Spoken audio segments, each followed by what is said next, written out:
Time is 6:30 and a quorum being present, I call this meeting to order. First items on the agenda are the approval of minutes. The minutes in question are October 2nd, 2024, November 6th, 2024, and September 18th, 2024. Are there any discussion on those minutes? Not hearing any. Could I have a motion to approve those minutes? I'll make that motion. Do I have a second? Second. All those in favor? Aye. Aye. Chair votes aye as well. I'm going to take the agenda slightly out of order. I'm going to go straight to B. Is there anybody here for request for certificate of compliance for Robin Potter, 90 Juniper Lane, Assessor's Map 63, Lot 50? Not seeing anybody. So to the best of my abilities, I'll recap this. It's for basically a sunroom that's very close to the wetlands. It was approved in 2007, and it was built around that time. They're just looking to close out because the house is being sold, or it's going to be sold or something, so it's just... It's unclear. Right. The original homeowner who filed this has since passed away, and her daughter is trying to clear out the title. Yeah, but that's essentially where we stand. Are there any questions or comments from the commission on this?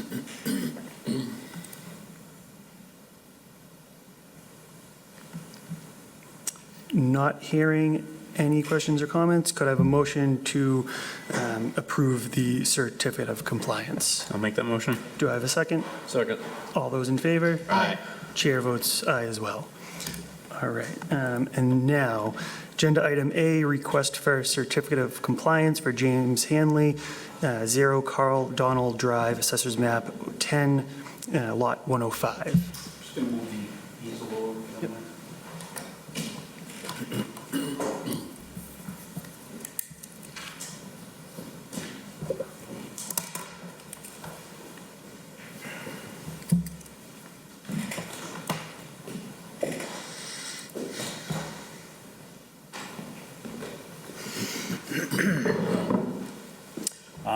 Good evening, Jim Hanley, Civil Design Consultants, and we're here for a request for a certificate of compliance for Carl Donald Drive, which was formerly 138 Astle Street. So I'll give you kind of a brief history and tell you what I know and where we stand, and eventually ask for you to issue the request. So this is a 3-lot residential, single-family residential subdivision. There's approximately 300 feet of roadway. The roadway is proposed or is private. It's a private roadway. All the drainage facilities, including the BMPs, are also private as well. The order of conditions was issued in February of 2019. We actually had 2 extensions, one in May of 23 and one in May of 24.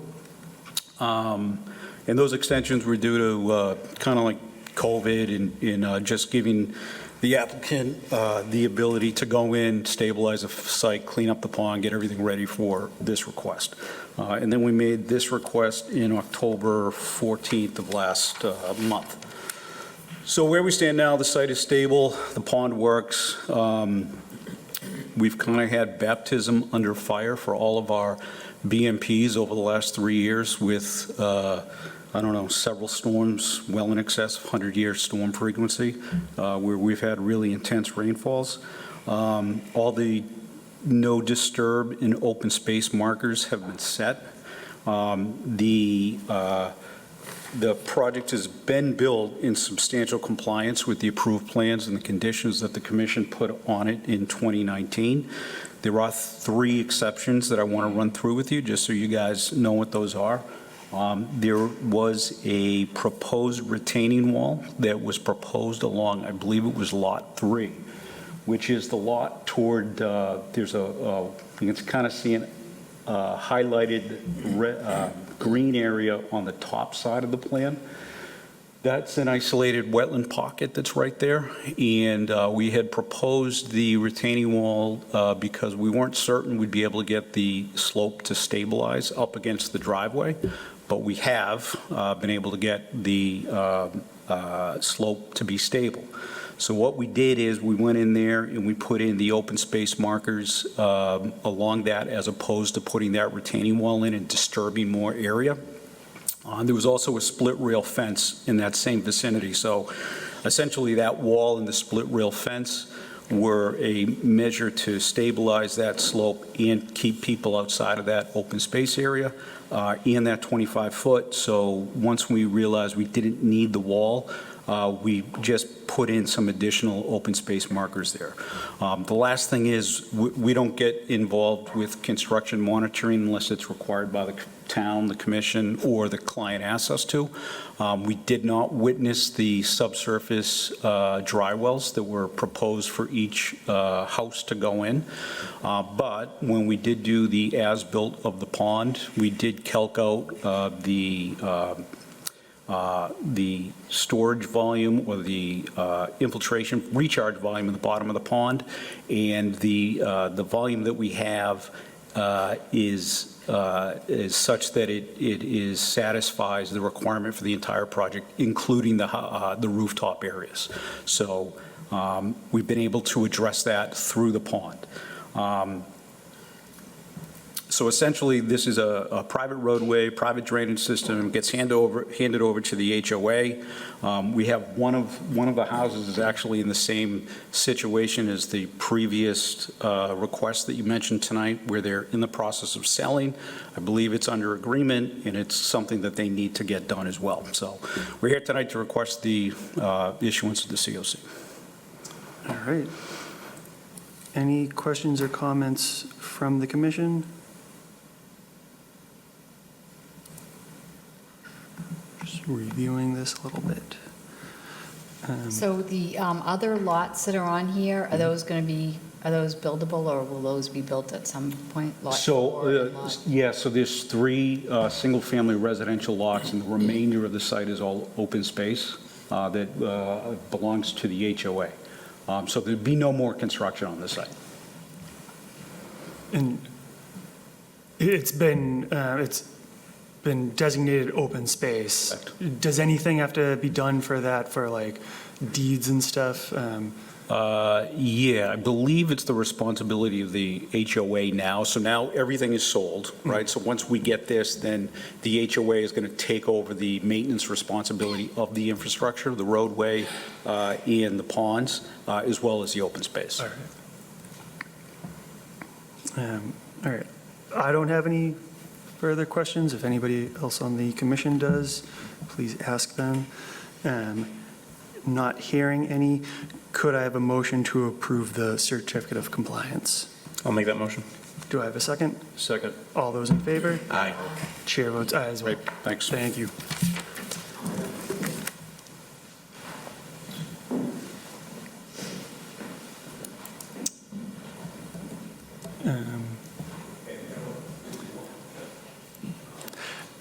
I took them out of order because the next item on the agenda is request for a certificate of compliance for James Hanley, 300 Ames Pond Drive. This is map 66, lot 12. I was a little nervous that you were walking out there. Yeah, no, I just, so we were here in front of you last time. We walked through the moving parts of the request. There was some discussion about some comments that the engineering department had relative to the BMPs.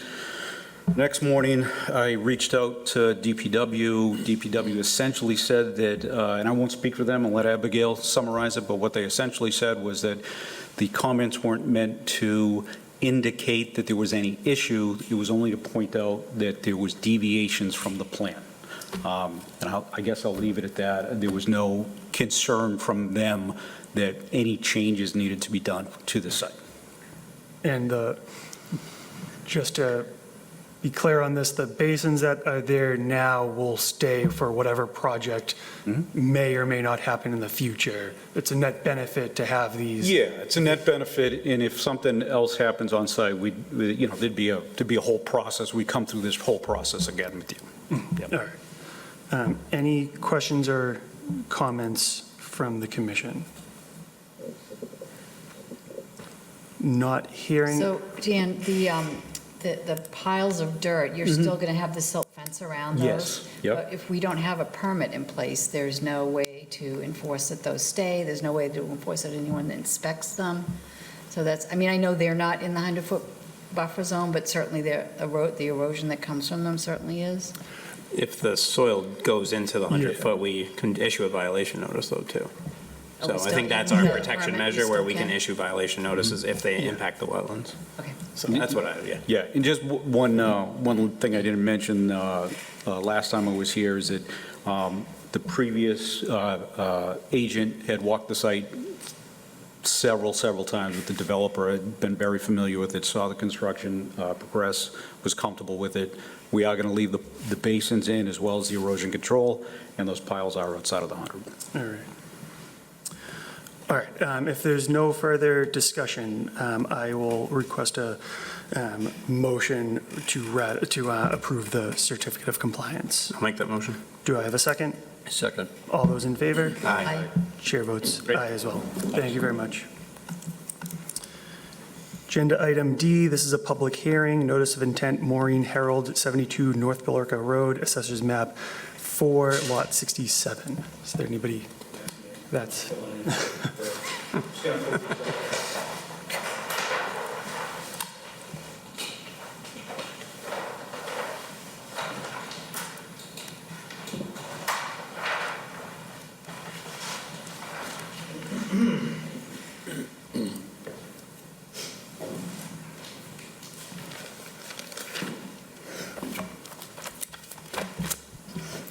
Again, Jim Hanley with Civil Design Consultants, 72 North Broadway, 72 North Billerica Road, DEP file number 305-1205. So this is a, Before you begin, Yep. so this is 72 North, this is the one that's on the border, right? correct, yep.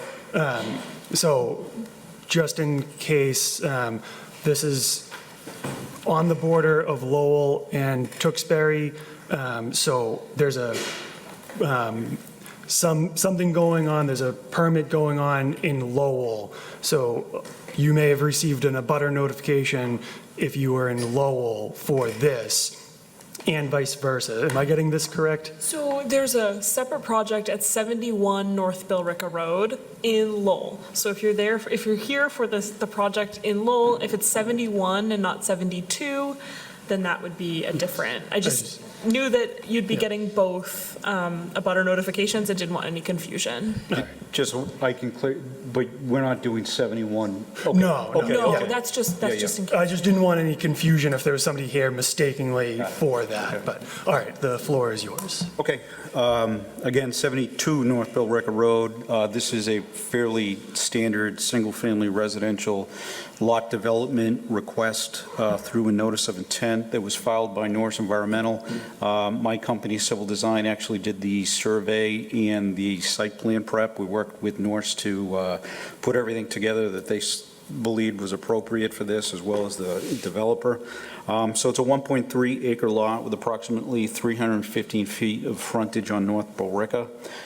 As you can see from the plan, about 2/3 of the site is wet. We have a BVW on site, that's what that is. We also have your 25 and 50-foot local setbacks, as well as DEP's 100-foot. It slopes generally from the east, which is like the top right-hand part of the plan, down toward the bottom left-hand part into the wetland from east to west. You can see on the plan that we are proposing erosion control to basically wrap the 25-foot. We're proposing no impacts, obviously within your no impact zone, your 25-foot. There are some challenges with this site, and we did our best to position this building and essentially pin it up against the southerly sideline.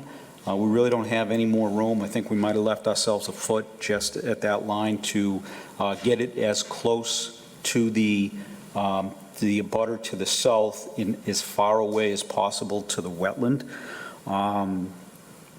The corner of the top left-hand corner of the building, approximately 130 square feet of the proposed house is within inside of your 50-foot no-build. But again, we've tried to put a very modest footprint. It's only 1,560 square feet, and we've tried to move it as far to the south, away from the wetland as we can. The way the numbers work is it's 130 square feet over approximately 14,063 square feet, which is the area within the 50-foot, which comes out to less than 1% of the 50-foot. And I believe you guys have a bylaw that allows for up to 10%, so we're well below that. We also tried to really minimize any lot disturbance that we could. You'll see that there's very minimal lot grading, basically just to get the driveway in, keep the flow in North Billerica Street. We have essentially a ridge at the property line so that our drainage stays on our site and the town's drainage stays on your site. It also has limited clearing. There are some trees along the frontage of the roadway, but once you get in, maybe 20 feet, give or take, most of those trees are gone. So really just cleaning up around the frontage to get access to the house. We're proposing, you'll see on the plan that we have the 25-foot markers everywhere. And as of this afternoon, there were no DEP comments. With that said, if you have any questions, I'll try to answer them for you. All right. Is there any reason why the erosion control runs all the way up to the north side of the property? I mean, it looks like most of the construction's happening in the southern point. Where is there work occurring Yes, that high up? right. We can always put less down, right? I just wasn't sure if there was No, tree cutting I or get something. it. I mean, I figured there was a reason why So it kept there extending. is. So that what they'd like to do is be able to improve the lawn area. It's kind of a field right now, so they think once they get the construction equipment in there, it's going to maybe be a little soggy or this and that. They want to be able to put down 4 inches of loam and clean everything up, so we figured we'd just put it in. So it's mostly field back there, and you Yeah, just want to yeah. improve it? All Yeah. right. And so are there tree cuttings that are? Yeah, so What are the tree if cuttings? you can see right along the project frontage, we defined the tree line as best as possible. That's that squiggly line that, and we're proposing to cut it maybe 50 feet there. And so we're going to leave everything out inside of the 50-foot buffer to the wetland. All right. I guess oftentimes what happens is, I'm thinking of a much larger development, but, there's work done, we clear some trees, and then a year later, there's other trees that Yeah. we want to, that the homeowner now wants to clear. Right. Is there anything, what are the possibilities of that happening? Like, how close are they're all, So we've run into that, in Yeah. fairness, right? And so sometimes as a designer, we'll kind of try to provide some context to the plan, and we'll put the squiggly line on. That squiggly line is at best approximate, it's not individual trees. And what we've run into in the past is we're trying to clear up to a line to get a little bit of distance between the building and the closest tree, but those trees all have big root balls, and you pull them out kind of thing. I don't envision that here. For the most part, what's along the roadway is kind of a scrubby, thin patch of trees. It's really only 20 feet deep at that location. So we're basically cutting about 50 feet away from the building, so we're going to have about a 100-foot stretch of cut along the frontage. all right. So I don't see that. I mean, we can't do anything further to the left of it anyhow. All right, any questions or comments from the commission? Can I ask a question? We're still discussing it as a commission, but it is a public meeting, or public hearing, so I will open it up to the public momentarily. So I guess before I open up to the public, are there any additional comments from the commission? not hearing anybody. If anybody would, from the public would like to ask a question or make a comment, I ask that you go up to the podium and introduce yourself for the record.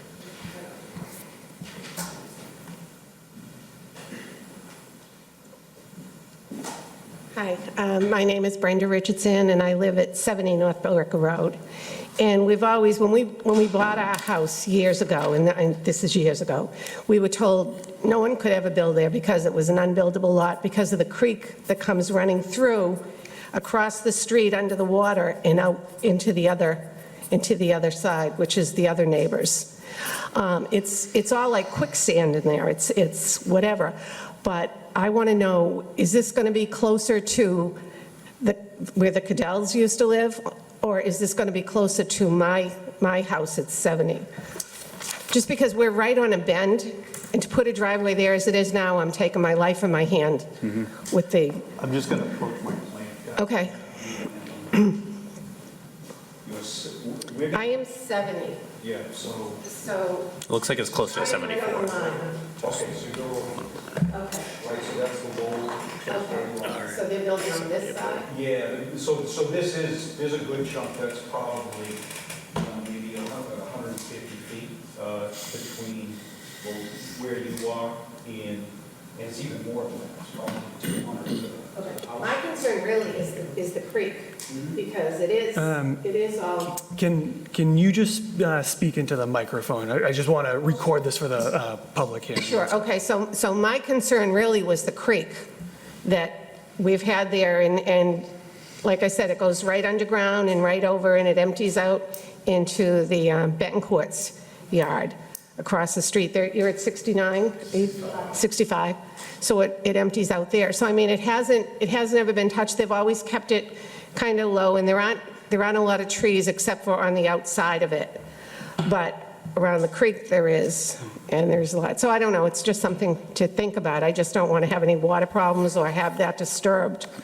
Yeah, and I will say that, like, you know, you move into a place and somebody tells you that nothing can ever be built on Oh, it. I know that. Yeah, No, and it was no, probably I a know that. realtor and no, you know, like, Yeah, no, I Yeah. understand that, but I'm just saying with the way the creek comes, and I know how saturated it is in there, and I just want to make sure they're not lifting up stuff. I don't want to end up with water in my basement or anything like that, so. and so the project is only scraping by the 50-foot buffer zone, so they're out of the wetlands. So are you going to be to the right of the creek? And that creek won't be, because it kind of goes down the middle. Yeah, so it would be to. To the right of that? Standing in the street to the right. Okay, so you're not disturbing the creek at all? Oh, no, Okay. oh, no. Okay. And we'll be, just from judging it, 80 to 100 feet away Okay, from the well, creek. yeah, I would have, as long as that's not, and I don't end up with water, I don't.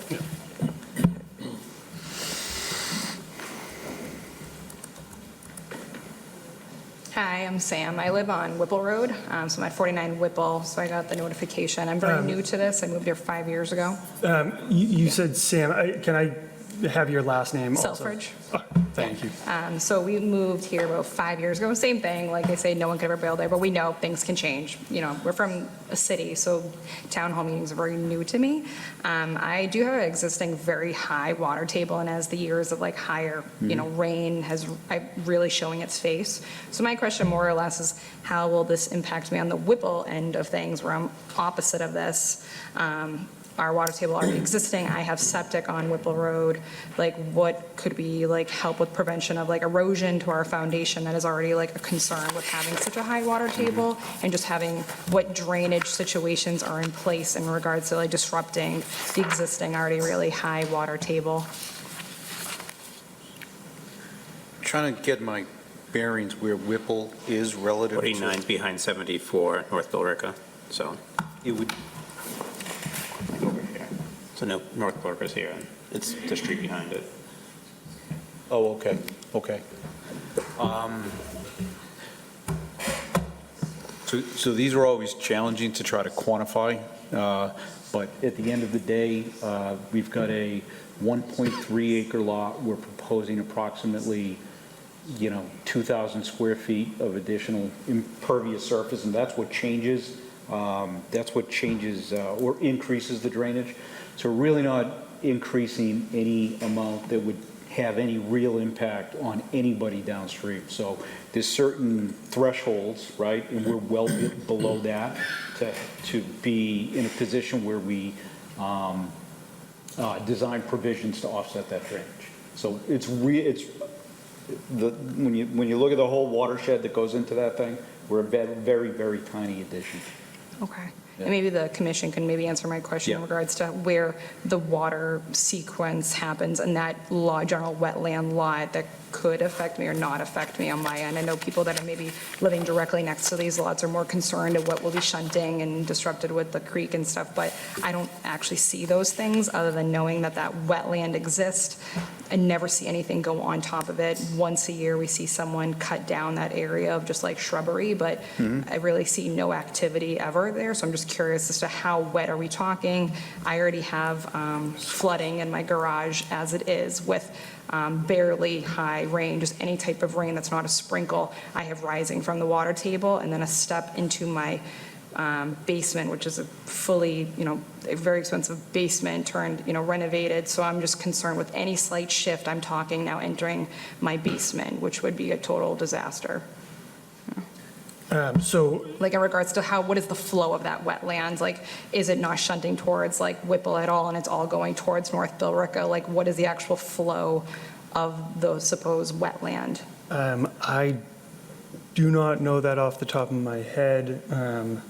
Abby, would you have any insight into this, or? I was going to say, looking at the topography based off Yes. this survey on this, it looks like, I can't see where the lines are going exactly, but your property appears to be in the 144 to 146 range, where this property is built in the 140 range, so it's going to be a lot lower than where your property is. I can't guarantee that because the survey is not completely done there. I'll let the applicant speak more to that. Yeah, so one of the attachments in the notice of intent is the ortho photo, the USGS map. The USGS map has topography on it, and essentially you're above where we're putting this house. So your concern in particular is drainage. Any water that comes off of our site is not heading toward you. Okay. It's heading the other direction. Okay, great. Thank you so much. Appreciate it.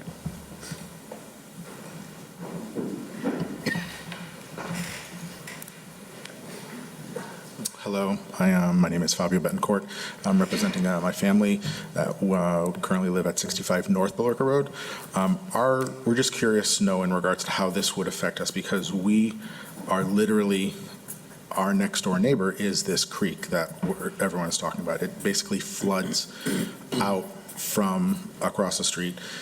And growing up, it's always, been there, water, and it kind of builds up in our backyard towards the back there. That's the wetlands area for us. So we just kind of have always had some issues with flooding in our basement. So we just want to make sure that how that would affect us, because sounds like we're going to be the ones that are going to be getting, the end of the stick.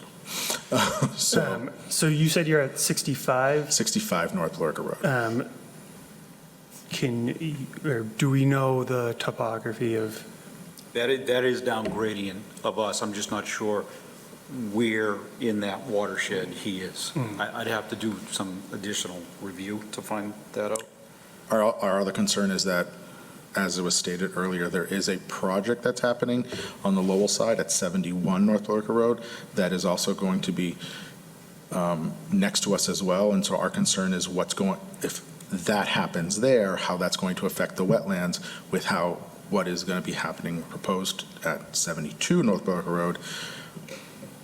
We're right next to the creek. We're like 65, like our house is, front and center for anything that could possibly happen with the rise in the water or anything, because right now we do at times get our basement flooded, and we do have a septic tank as well too. So we just want to make sure that, how's that going to be addressed? Just some concerns. We're just smack dab in the middle of what seems like some really large projects that are happening, and we just want to make sure that we've been there for over 37, 38 years. So, okay, 40, yeah. So we want to make sure that everything is okay. As far as the Lowell project goes, that's a different municipality, so, Yes, of course. and have you seen, are you, Abby, are you required to review that project? Or you get at least notification about it? We have been right? notified, and we have gone to was a city town meeting about it. There's more happening on that, so we're just kind of curious in that once we got the notice in the mail, we realized, okay, now we have something else that's happening. How is this going to possibly affect us? Because literally, I think we own, is it 70 North Billerica Road? That's ours? So what's the other part of Lowell that we have? 71. So we have a part of 71 North Billerica Road that is actually ours, and that's where the stream actually goes through.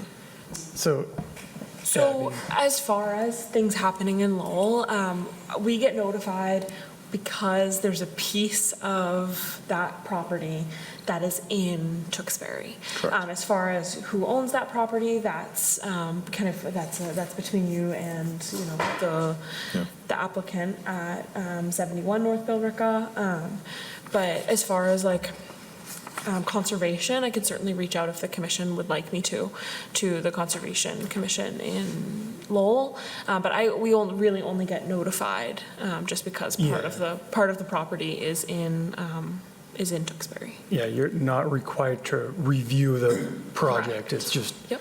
No, we understand that, obviously, each town is its own separate thing, but whereas, our property, we're Tewksbury residents, but we also have a sliver of our property that's in Lowell that we pay taxes on as well. That it's just kind of now we're kind of in the middle of something. yeah. So that's just our concern. That's why we're just here, to get some more information. Yeah, I mean, so we have our own bylaws in Tewksbury, and I'm sure Lowell has their own bylaws, which their setbacks, their buffer zones might not be, almost definitely not the same as Tewksbury's. But per the state law, I don't know it off the top of my head, but they certainly can't just dump all of the water into your basement. No, of course, yeah. Our just concern is now with this proposed site, how that, again, concern is how that would affect the water table on the Tewksbury side, but then it drains into past our home and into our Can I ask, back area. how big is the project in Lowell? It's pretty big. They're looking to create a street with, I believe it's 11. townhouses and 22 units. There you go. Which is really So 11 townhouses and 22 units is what they're looking to build in that area. So it's pretty significant. And that is the concern, is how is that going to affect our little creek attached to our property line? And with this, now with 72, how is that going to, in conjunction, come together and affect 65 Northbrook Road? I mean, so the size of this property, or the proposed building,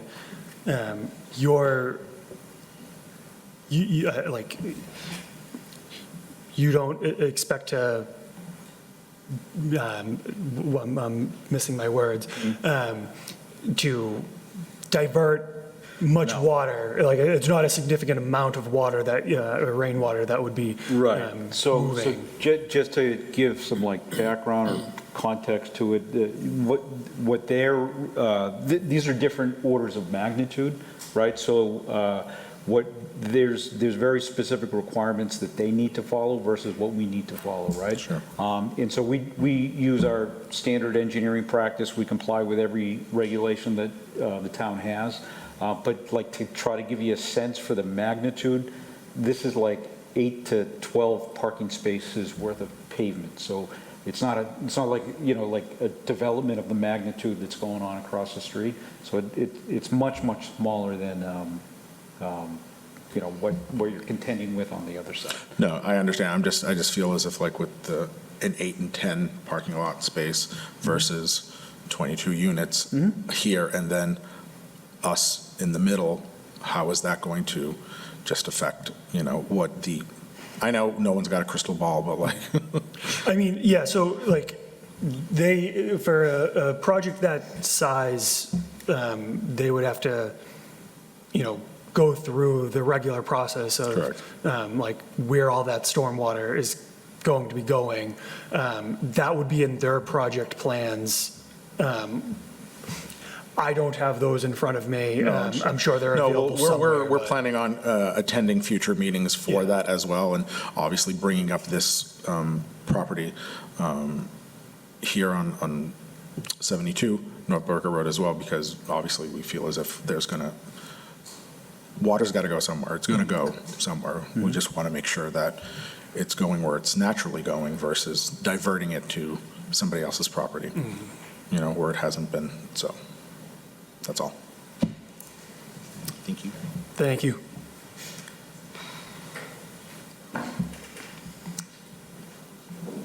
Right. Any other questions or comments from the public? I don't want to close it just yet, because I'm just, from my point of view, your project, it seems to comply with all state and local bylaws. I don't think there's anything stopping us from approving it tonight, but it is concerning that there's this, I didn't realize the scope of this other project.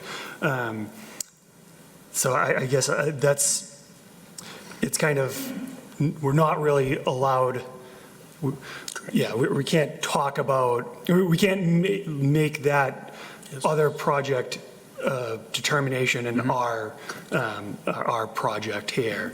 It's just a very difficult situation. But I guess, Abigail, I'll ask you if you can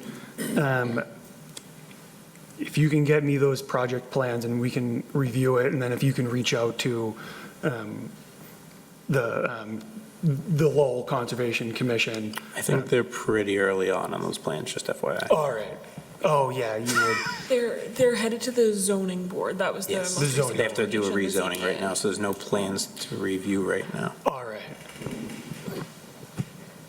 I just have a quick question as well. So if both, I didn't know about this, something happening at 71, because I don't abut to that level of distance, but if they do happen to go simultaneously at some point of a crossover, what's the traffic situation going to be to get to Hollis Street? I don't know the relation of those, house locations to Hollis to get to the highway, or, what is your projected, how many years will this take, clearance, stuff like that? That's the Lowell Planning Board. Yeah, that's. But even from us, from a Tewksbury thing, if you guys were to get cleared and proceed, when would this initiate? What was the scope of the time frame looking like for building and? Oh, okay. I don't know definitively, but I would suggest that they try to get a foundation in this fall, immediately kind of thing, as soon as the appeal period expires. Yeah. But, yeah, the typical permit is for 3 years, so. So we would have 3 years. Yeah. but Most likely it would be built in 12 months. Okay, Yeah. and then as your commissions, you guys would have to coordinate with Lowell in regards to if there is things simultaneously happening? Is that my understanding in regards to that's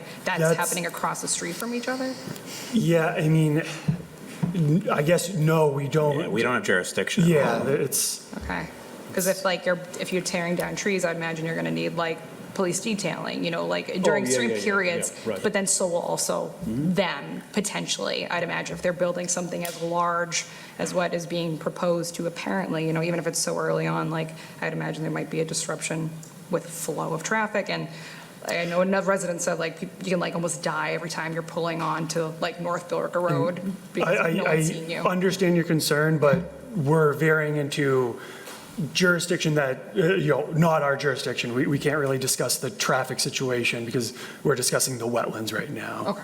So is there another town hall meeting in regards to that once it's moved forward, or is that just a conversation?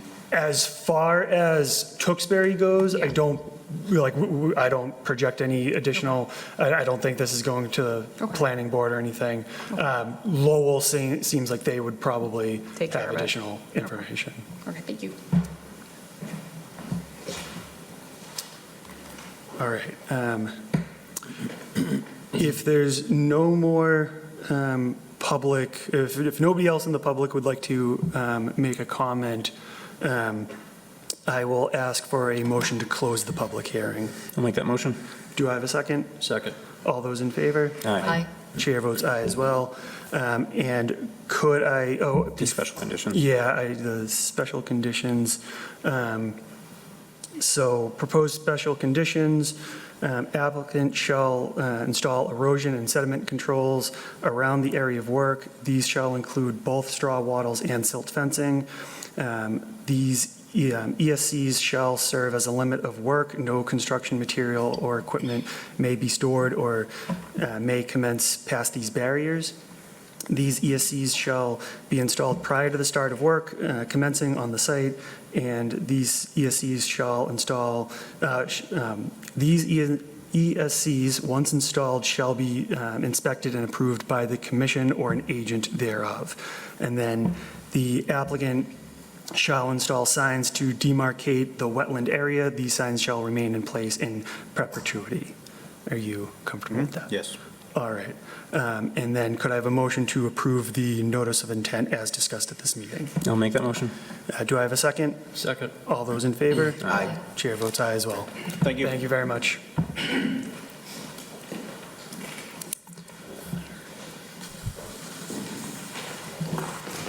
All right. Just give it a moment for people to clear out.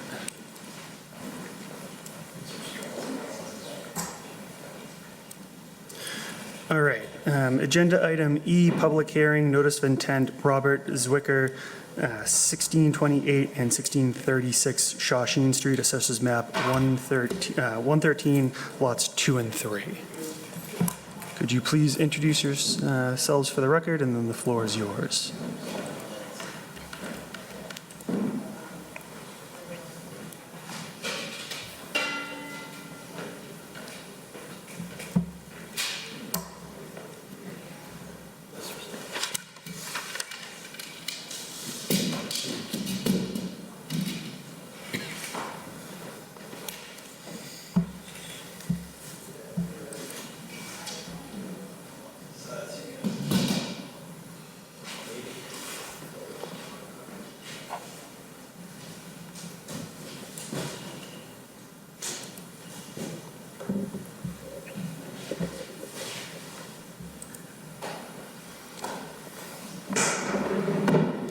So I'm Robert Zwicker, I'm the potential buyer.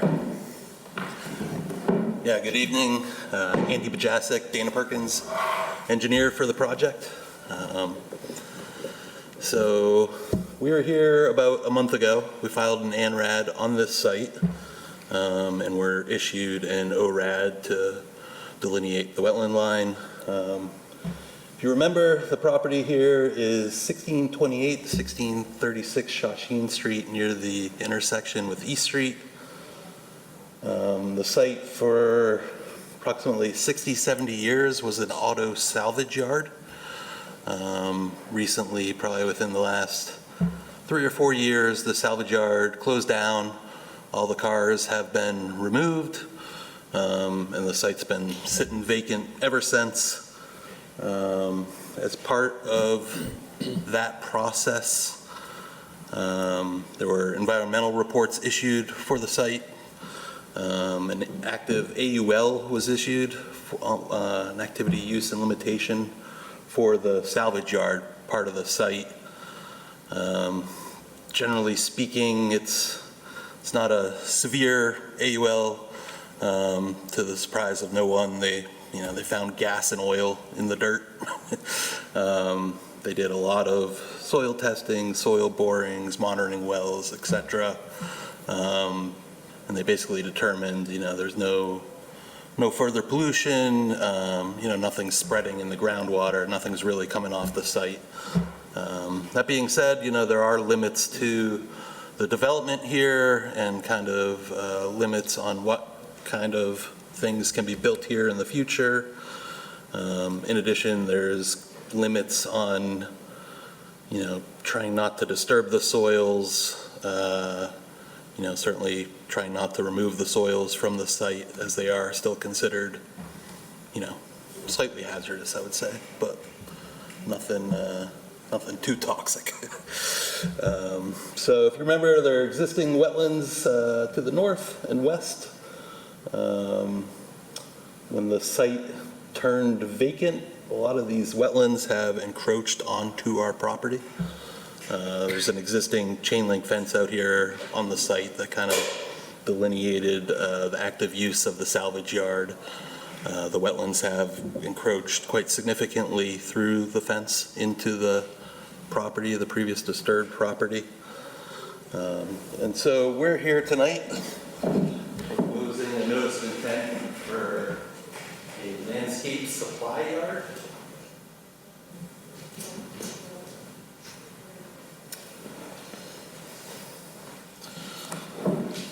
The applicant currently runs and owns an existing landscape supply yard in Andover.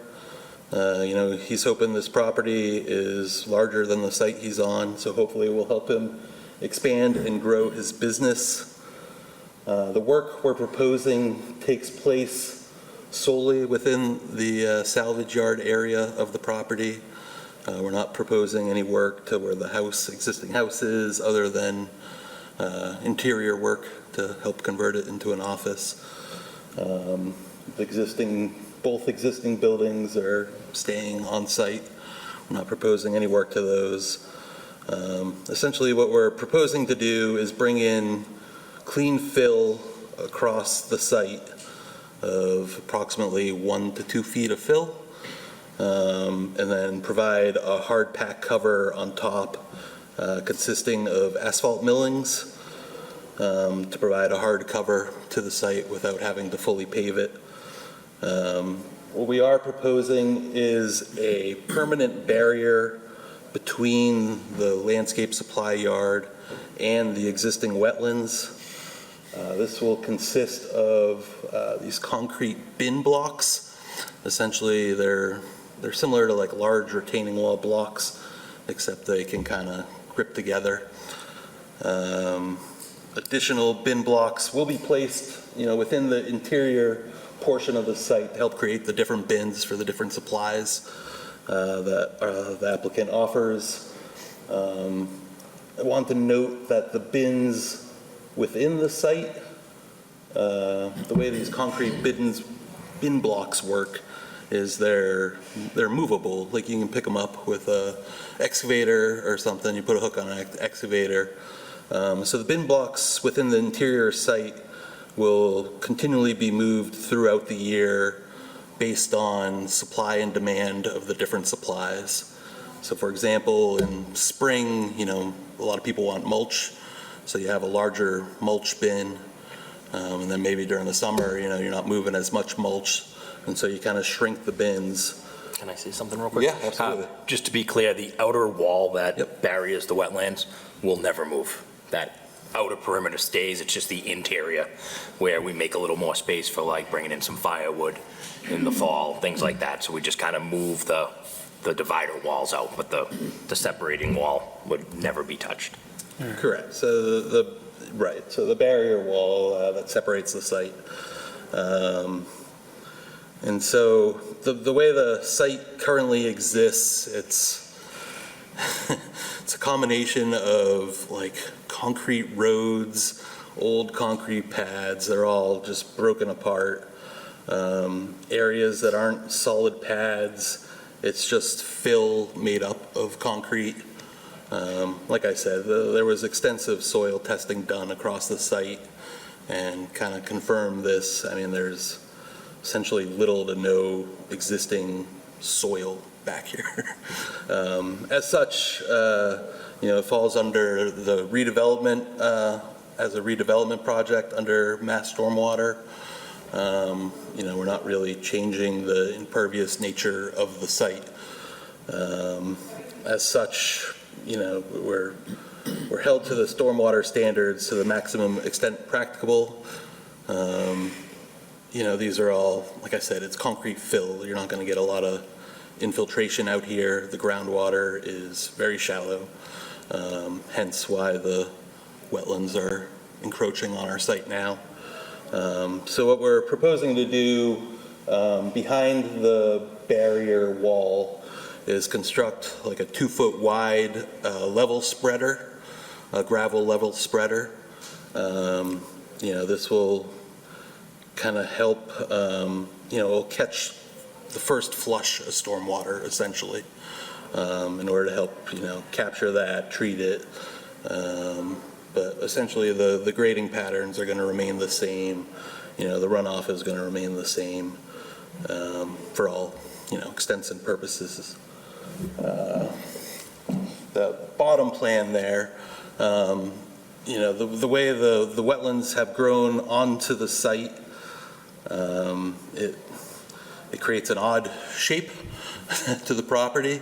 So in order to maximize the usage of the property, we're proposing to kind of square off, along the areas of the existing wetlands. This is, we're going to propose to fill approximately 3,100 square feet of wetlands. These are all wetlands within the salvage yard itself. These are, areas of flooding and phragmites. This is not some like pristine wetlands out here. But to make up for the filling, we're designating essentially all area behind the barrier wall as replication. This comes out to approximately 4,900 square feet at a ratio of about 1.6. Our intention is to kind of leave these replications just as they are and let nature run its course. Certainly putting plantings into concrete fill, they probably are not going to hold. And any major disturbance to these areas is kind of, frowned upon through the AUL, and would require, a lot of work of digging out all the soils and getting them tracked off site to create wetlands in a already disturbed site. Just so you get a further idea of what we're talking about. This is taken from Mass GIS from 2019. So these are the areas of wetlands. All this area is wet. So you can see, like, it was very much, not only previously disturbed, it was very much in use. Just, when the site sits vacant, nature runs its course. This site was probably filled wetlands, 70 years ago, as a lot of these sites typically are. So in addition to the filling of the wetlands, we're also asking for a waiver from the 25-foot no disturb zone. Strict adherence to that would, that would create a pretty serious financial hardship on the property, rendering a lot of it unusable, where, it's been in use for 70 years. So with that, we'll open it up to any questions. So you hit on a lot of the concerns I have. It's, I guess it's confusing because you came here last month for the ANRAD. Yep. So I expected when this property was going to be developed into something new, that like you delineated the wetlands and the buffer zone, you would stay out of the buffer zones. And this property, like, I understand you can't stay completely out of the buffer zone, like the 100-foot buffer zone, and still use, and have any meaningful use of this property, but you're going not only into the 50 foot, not only into the 25, you're going into the actual wetlands Correct, that you delineated. correct. So, And I guess there's, like, you keep on saying, like, the wetlands aren't in great shape because of the time it's spent as a, the previous use, but, like, as far as I know, there's no distinction between really good wetlands and really bad wetlands. Sure. And because they're really bad, we can't just let them get worse. sure, So, and then I'm also concerned that with the replication area that you're proposing, it's great that there's a net, there's more wetland area, but you're not even really proposing to replicate it, you're just proposing to let it be. correct. So you're not improving the wetland that's there, you're not improving the wetland that will hopefully grow in there, and you're removing the wetland and the buffer zones. Correct. So it's just, like, it seems like it's the opposite of what the Conservation Commission's goal is to preserve and protect the wetlands. You're proposing to totally remove or not totally remove the wetlands, but, decrease the wetlands and just have instead of improving what wetlands are there, just letting it stay really bad. So this entire, like, that's just from what I can tell. I know we have a review that's, we don't have yet. So I don't know what they're going to say, but it's, the buffer zones are our local bylaws, but the overall state law, I'm not sure, like, I'm interested to see what the review will say. And frankly, like, the waiver, I don't think this applies. The substantial hardship, like, you're proposing to redevelop this, it's not, I guess I'm more used to, like, a hardship being, it's so cost prohibitive, and it's something that needs to be done in order to save the property, not to use the property in a new way. So it's just to, like, I don't know what the rest of the commission will say, but just, like, I don't feel like you've demonstrated the substantial hardship of an applicant, and that alternatives, and there are no practicable alternatives exist to comply with the no disturb zone or no build zone setbacks. And, like, that desirable relief may be granted without substantial detriment to public good. I don't see what the public good is for this project that would compel us to basically to abandon these wetlands. Like, the wetlands aren't going to improve in this way from this project. So I guess those are my concerns about just, like, the technical aspects of it.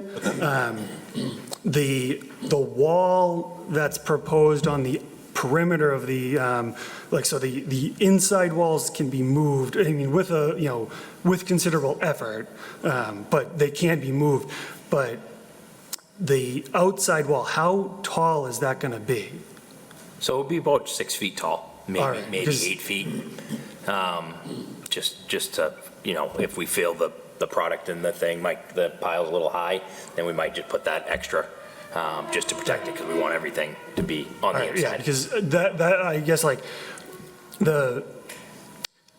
one of the concerns is because you're proposing not only, like, to, going into the wetlands, and you're proposing to store fill here, like, depending on the amount, any fill or any, like, mulch, anything that you're storing in those areas if they make it over the top of the wall, it's going directly into the wetland, and that will result in a enforcement order on you guys to remove that and restore the wetland. That's So absolutely fine. We're pretty, I'm pretty picky as a business owner.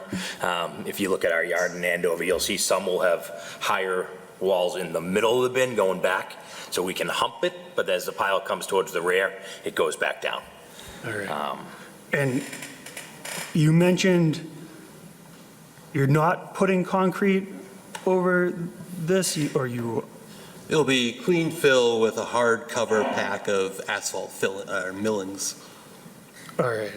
Because like, my next concern is the storage, like the material that you're storing here. If it's something like bark mulch, bark mulch is treated with chemicals. So can I say if it rains, it's gonna go through the bark mulch, and then I don't see where else it can go besides directly into the wetlands, like, so that's a big concern that I have. So we only have 2 colored mulches, the rest are all natural, and the dye they use is food quality dye.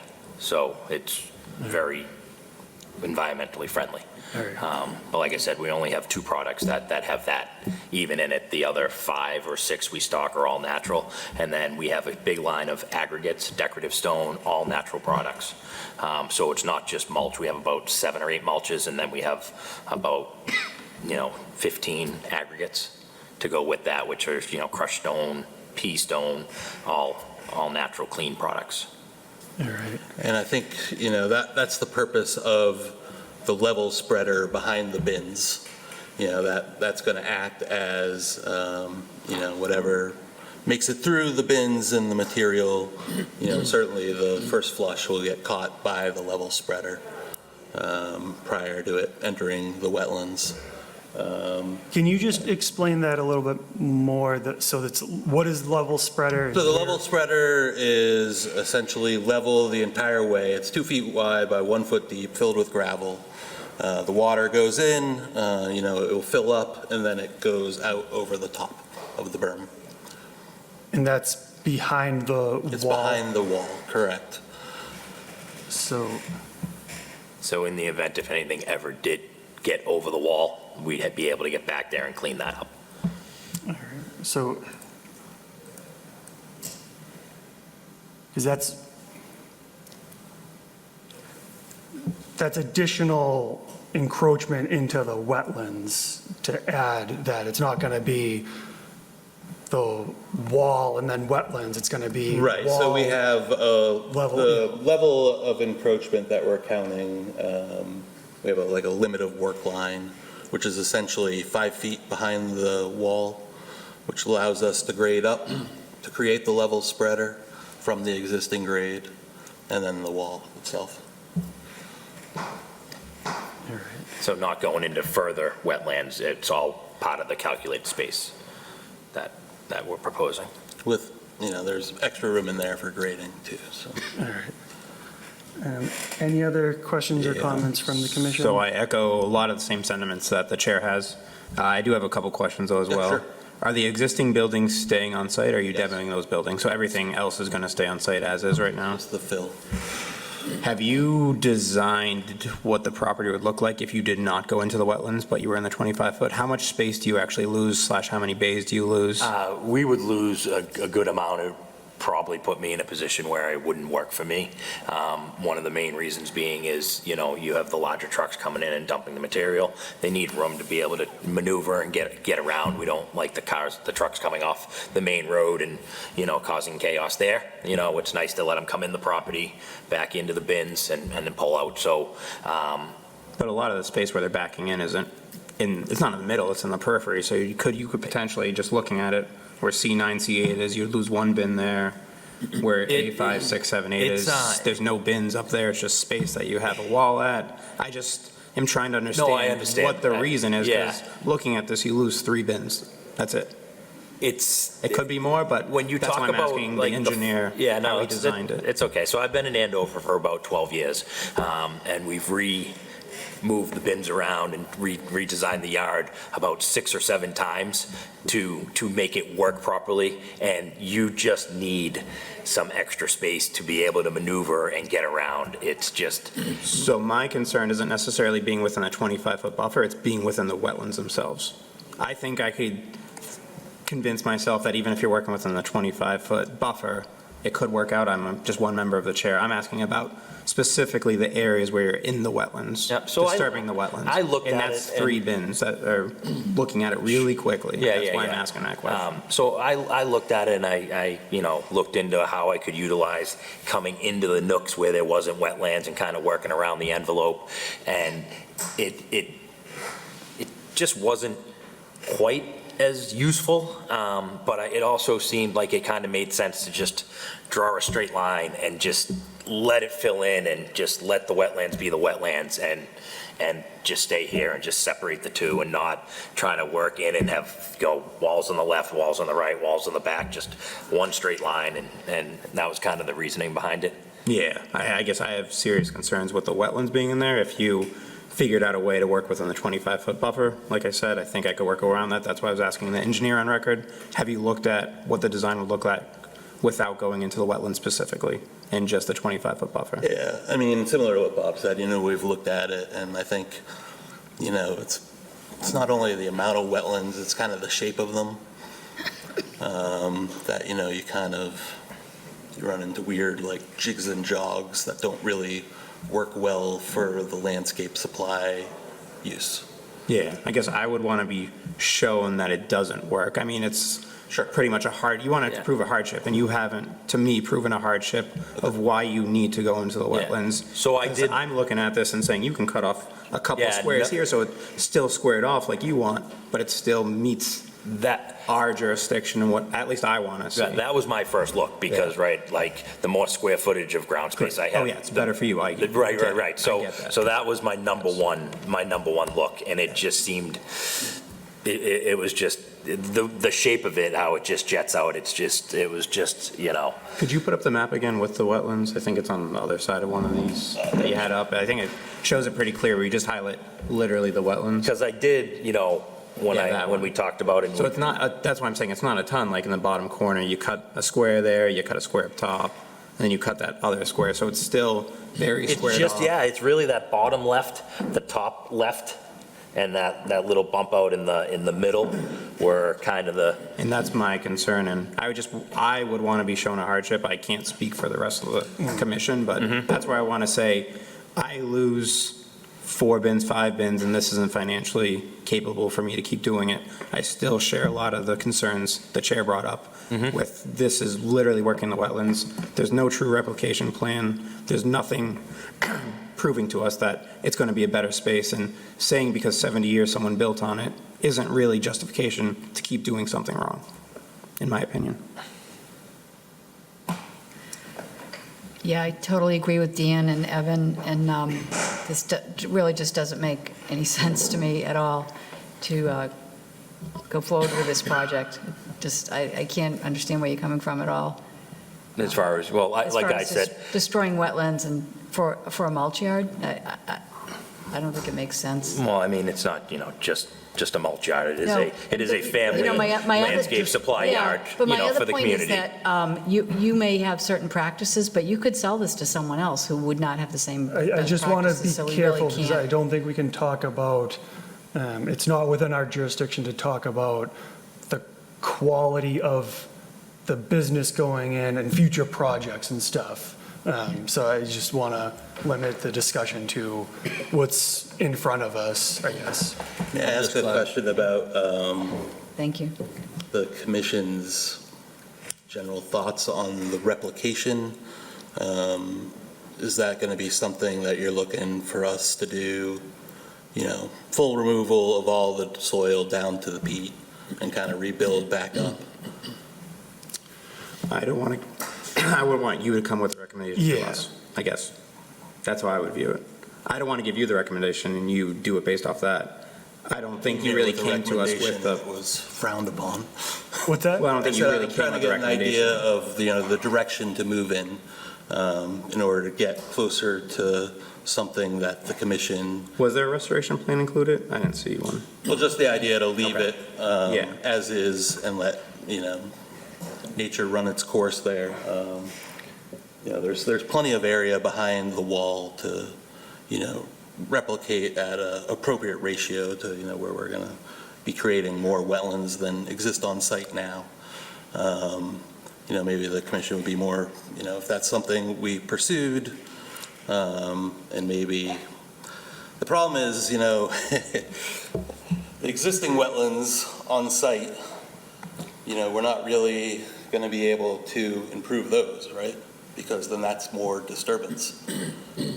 So you're going to have these pockets of replication of, if we go in and do the full 9 and dig down to peat, bring in good wetland fill, seed mix, plantings, et cetera, our concern is the wetlands that are existing on site are still going to be concrete fill, like full of phragmites that are just going to take over anything we do. That's just the nature of invasive species. So, certainly we could propose to do something like that. I'm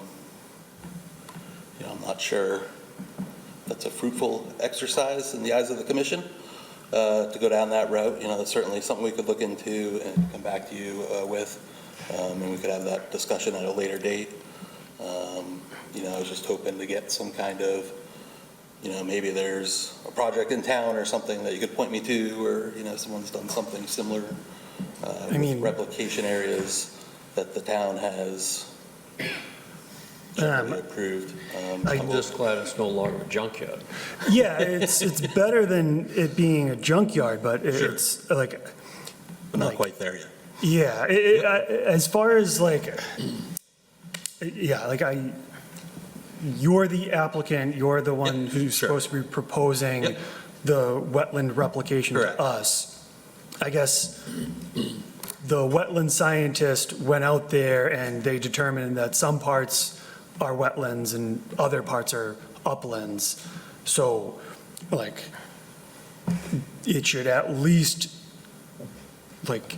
there should be wetland species and, wetland species in those areas. That's what I would expect to see for wetland replication. And not just letting nature hopefully take its course. Because as you said, I guess, you've been describing it as the wetlands have been encroaching onto this property. Correct. It doesn't seem like it's going to go in that way, but there's always the possibility, and it would benefit you guys if the wetlands receded, Well,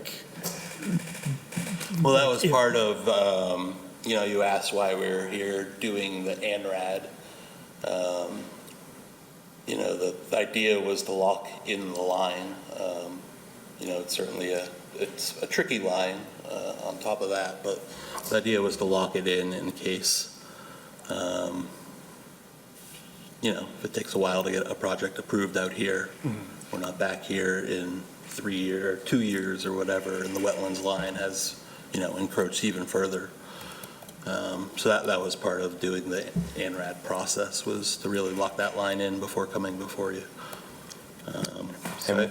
And one of the other things too, when I spoke to Common Sense, who did the boring and all the soil tests and all that stuff, he talked about they did it in the winter time, and when they were digging, they couldn't really fill back in and whatnot, and how that could have created artificial wetlands from the area now being lower. And I actually looked at the boring chart and where they did all the borings, and I outlined and connected the dots, and it ironically kind of looks just like the wetlands, like where it almost allowed them to come out to these areas that would have kept them back further, but because of the testing they did in 2022, they made the grade lower, allowed these species to come in and just kind of change the soil conditions a little bit, All right. All right, So can we ask for a continuance to go back and Yeah. revisit based on tonight's comments? Yeah, I was. Rather than a full withdrawal? I think Yeah. continuance makes 100%. Yeah. sense. I was going to open up to the public, but I'm not Sure, going to close the Yep. public hearing tonight because. Yeah, right. Yeah. So I'll do that. If there's anybody in the public who would like to make a comment, now's the time to do so. But because it looks like we're going to be continuing this, you will have additional time the next time this is before the commission to make a comment. So not seeing anybody rise, I am going to ask to continue this notice of intent until the next available. Can I ask one more question? If we were to stay out of the wetlands, was it stated that you would be okay, or I know you'd have to, I guess, get the vote, but with the buffer zone, with us coming right up to it? At first glance, I would be, but I Yeah. can't speak for the rest of the commission. Yeah, I'll go on record in saying that, like, ideally, in the most ideal circumstances, you would be outside of the 100-foot buffer. I know that's not possible. The next would be the 50-foot and then the 25-foot. And I would like to see, a compelling reason, the financial hardship, the, alternatives that have been explored and why they can't, because that's what we have to base the waivers on is Yep. actual Absolutely. evidence of this stuff. So that's what I will be looking for the next Great. meeting. Thank you. Could I have a motion to continue this notice of intent until the next available meeting? I'll make that motion. Do I have a second? Second. All those in favor? Aye. Chair votes aye as well. Thank you Thanks so very much. Appreciate it.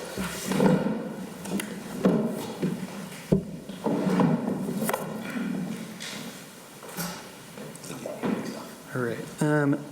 Next item on the agenda is agenda item F, emergency certification for Jarna Sargazy, 305 Pleasant Street, Assessors Map 46, Lot 102. This is an emergency certification. Addie, can you fill us in on the details? Yeah, so this was for tree removal of 3 trees on the side of their driveway. It's within, I think, 1 or 2 of them. They're like right on the edge of that 100-foot buffer zone, but they are in the buffer zone. They had a tree company come out and deem them dead and damaged, and there are photos attached that demonstrate that, and they just like to take those, we're taking those 3 trees down. I'm good. I saw him. All right, any discussion on this one? Looks pretty standard. Trees are gone. Yeah. All right, could I have a motion to ratify this emergency certification? I'll make that motion. Do I have a second? Second. All those in favor? Aye. Chair votes aye as well. Old business, new business, or admin reports? No? I guess my only old business, if you've gone to the Chandler Wellfields at all, they've been working on the boardwalks, and they're more level, and there's new ones there, so it's nice to see everybody working together to get those things done. I don't know when they're going to be finished and when they'll come back for their letter of compliance, but hopefully that'll be taken care of when they're all done. All right, if that's it, I will ask for a motion to adjourn. I'll make that motion. Do I have a second? Second. All those in favor? Aye. Chair votes aye as well, and the next meeting is December 11th, 2024.